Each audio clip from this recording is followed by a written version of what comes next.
Hey everybody, what's up? It's Alyssa Martin, and I'm here to talk to you today about 4 ways to transmute negative vibes into high vibes. And a little bit about myself. I am an intuitive life coach, so I help women and young girls to tap into their intuition, tap into their authentic self so that they can find inner peace and harmony and love in their life.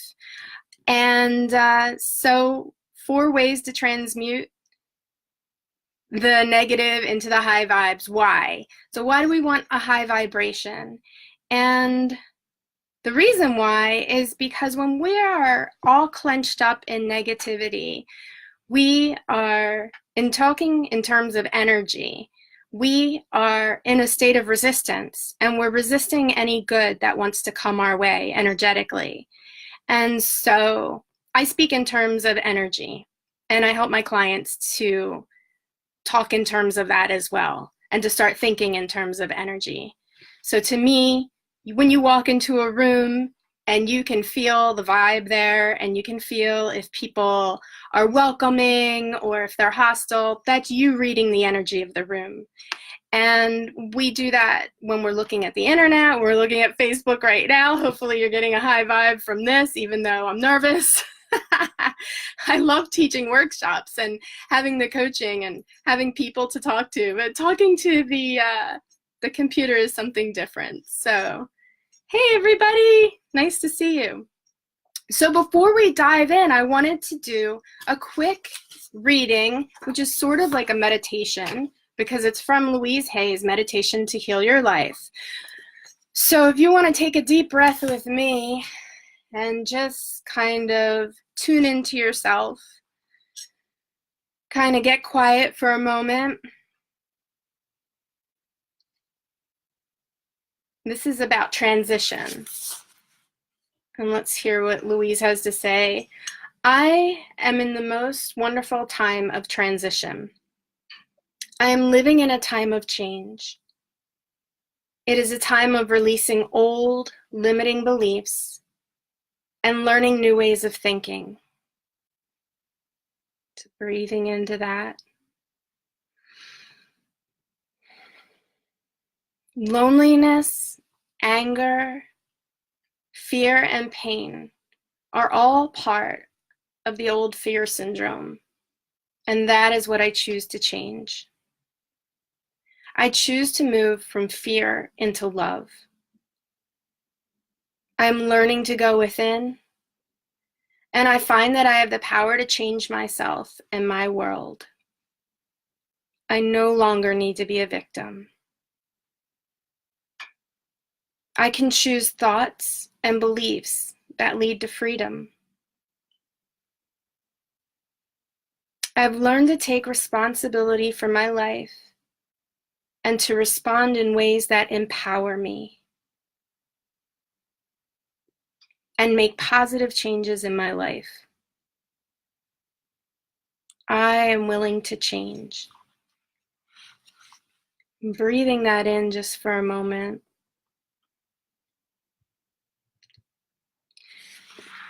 One of the ways we transmute the negative vibes, the first way, is through meditation. And meditation doesn't have to be, sitting on a rock somewhere in total silence for hours at a time.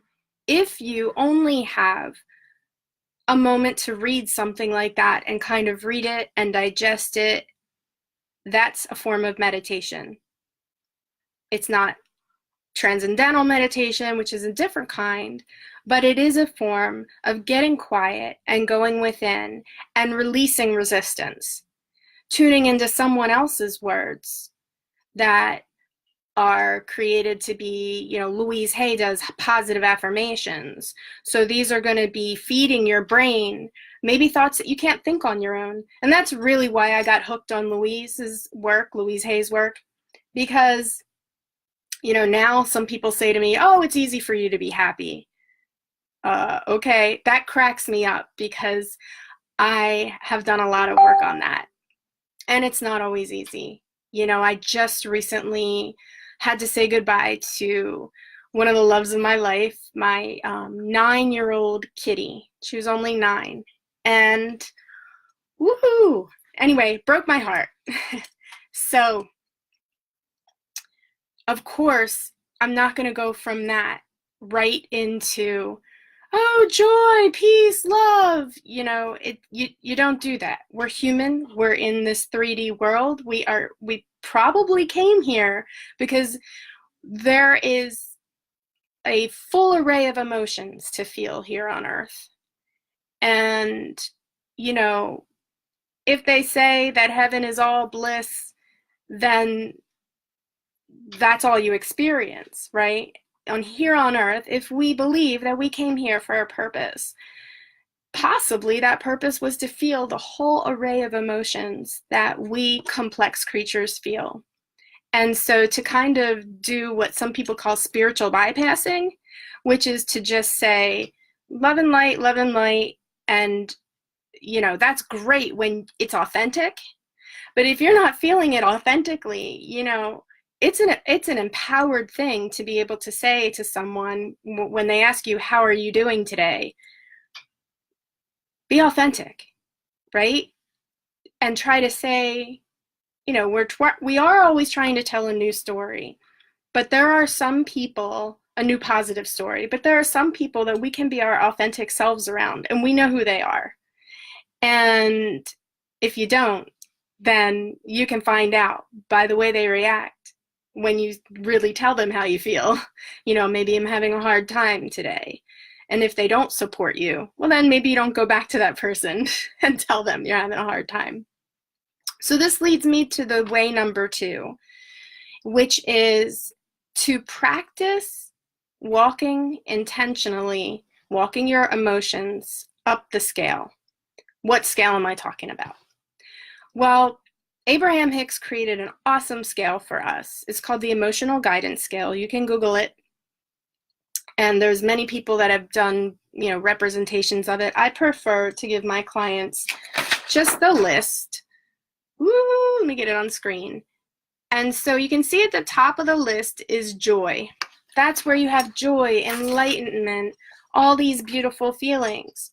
And at the very bottom of the list, you have, at the bottom of the scale, you have things like fear and grief and despair. And these are your lower, denser energies. These are your negative energies. Something may have brought us down legitimately. Like I said, there's grief in my life right now. I'm not going to jump from grief to joy at certain times. But I can jump from grief maybe up one. And up the scale could be guilt. Oh my God, guilt is such a horrible feeling. How can that be better? But it can be better. Then it can be a higher vibration, and maybe it's just a little, but it's a higher vibration than powerlessness. At least you're starting to get the vibrations within you, the energy within you, and start to think about things and churn it instead of just saying nothing matters. And when my clients start to move into anger, when I start to move into anger, that is actually a really cool time, because you're starting to get that empowerment back, that feeling back that says, no more of this. Like, this is BS. Like, something's got to change. And the energy starts to really start cooking. And so anger to me is great. It may be scary when you experience it, in the world where, we see a lot of bad things going on in the world. And of course, I don't mean it that way. This is a very spiritual kind of discussion we're having.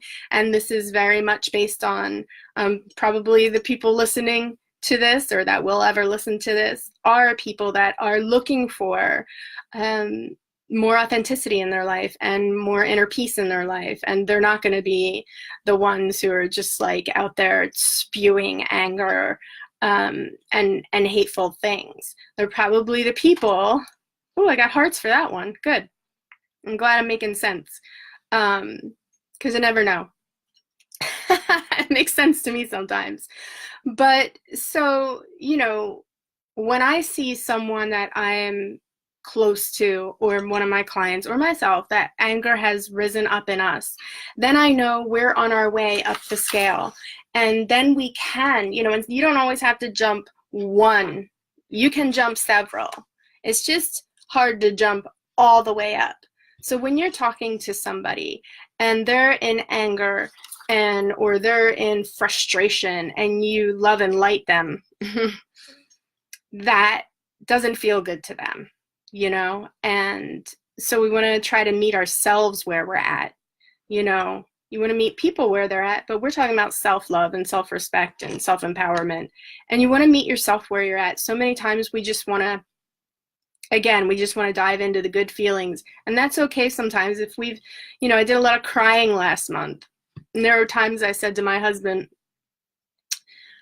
okay, let's watch a movie because I can't do this anymore. I need to get out of here. You know what I mean? And out of here, because everything was just, I was really, really feeling it. And I was just, I had it. So in those times we can jump and, do a meditation or watch something, of course, pull us out of that. So it's not that we have to feel everything all the time, but it is nice to check in. So I like to practice walking intentionally up the scale, the emotional guidance scale. The next way that I wanted to talk to you about is, and by the way, there are so many ways to raise your vibration, just so many ways. I mean, I use essential oils sometimes. I use, petting my dog and going for a walk. There are just limitless ways, and it all depends on you and your joy, but there are some universal ways, and meditation is one of them. So hopefully you felt a little lighter from that reading, or when you check in with yourself. So meditation, number one, in whatever way you see fit, in whatever way is comfortable for you. And number two, understanding that our emotions are energy, and how to walk up that scale intentionally and get yourself into a higher vibration. The third way I wanted to talk to you about is through releasing the past and really entering into forgiveness. An interesting thing about forgiveness is, I love what Carolyn May says, which she says, it is not a logical act, it is a mystical act. It is something we don't know how we're going to do sometimes. And it's never about condoning someone who hurt us and saying that what they did is right. It's never about that. It's about letting our stuff about it go so that we're not living in pain over it. And all you have to do is be willing to. You could write it down, that you're just like balled up about something and you don't want to feel that way, because again, if you're balled up, you're in a state of resistance and your good's trying to come to you and you're blocking it, right? So we got to let it go at some point, for us, not for them. And so how do we do that? There's so many ways, but your way is going to be unique to you. Some people write letters that they burn. There's so many ways. And you just want to start saying that I'm willing to forgive. And then see what happens, see what shows up in your life. And just follow those seeds, follow those crumbs. So meditation, walking up the emotional guidance scale intentionally, forgiveness and letting the past go. And then gratitude. Easiest thing we can do. It's simplest, it's not always easy to remember and to stay in that. I know there are certain times of the month where I look around and I see every spot on the rug, every stain, every piece of paper out of place, and it's just like, whoa, overwhelming, right? And there are other times where I'm just in a state of natural gratitude, where I look around and I'm like, no longer looking at the spot on the carpet, I'm grateful for the carpet, and just like, wow, there's a roof over my head and there's food in my belly and on my plate, and wow, I have dishes to do, which means I had food to eat, but we're not always there. We are so not always there. Again, the point is getting intentionally there. And how do we do that? You can get into a practice of thank you. Simple way is to just get into a practice of thank you. People like to write journals. People like to do so many different things. Please don't make it hard on yourself. If you feel like, things are really shitty right now, maybe, get out the journal and just like pour out what you're so grateful for. But I don't like to make things hard for us and be like, you must write down 10 things a day for a week. That's not my style. It isn't. I really believe that today I might feel like journaling about all the wonderful things in my life. Tomorrow I just might want to blurt it. The other, another day I might just want to lay in bed before I get out of bed and think it. Dr. Wayne Dyer, he used to say the first two things he used to say when his, left and right foot hit the floor in the morning when he got out of bed was thank you. So that's a cool way to kind of remember. Thank you. Well, Louise Hay took it even sooner because she would, open her eyes in the morning and thank the pillow and thank the sheets and thank the blanket, for keeping her warm and for being so comfortable in the bed for supporting her. And then you go through your house and you say, oh my God, I have a kitchen that I'm going to go into and cook breakfast. Thank you, coffee pot. This is serious stuff. It's mystical. It really is. It doesn't make sense to everybody, and I don't care. There are people that research this stuff. People that research, you may have heard of Dr. Emoto's study that he did on water. And when he said things to the water, hateful things, it formed these icky patterns. And when he said beautiful things, there was these beautiful patterns of, water crystals and everything. There are so many scientists doing this stuff.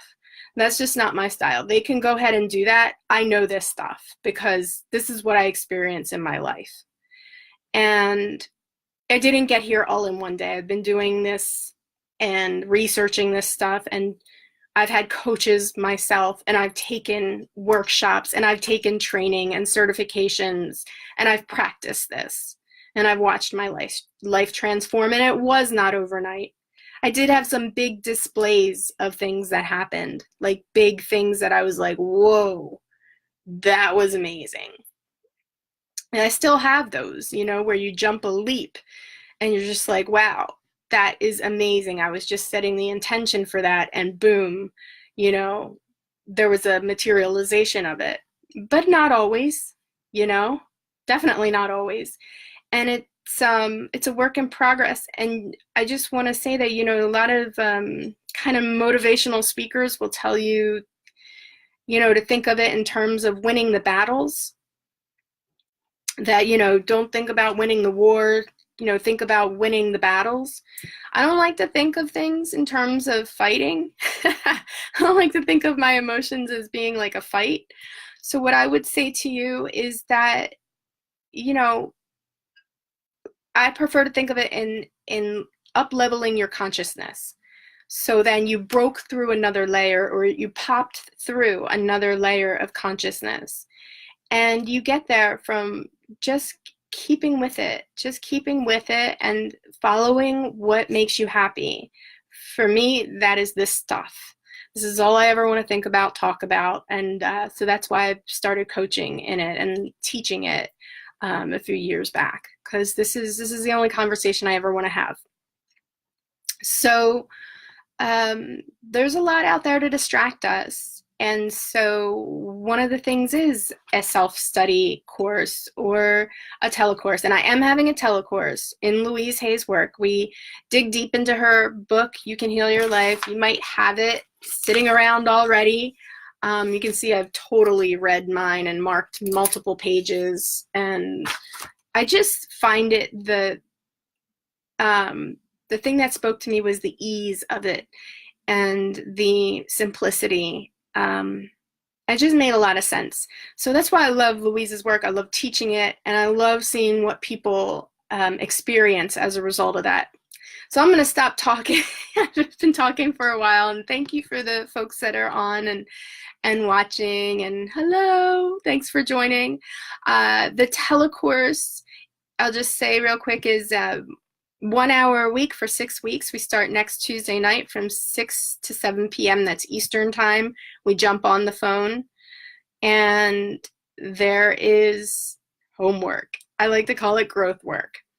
So you may be needing to read a chapter or two each week, which is not a lot. And then there may be exercises that we all do as a group. We do them individually, and then we come together as a group and kind of talk about what you went through. And I gotta tell you, the perfect group is always drawn together. It's amazing. I've had telecourses. This will be my 5th time, I believe.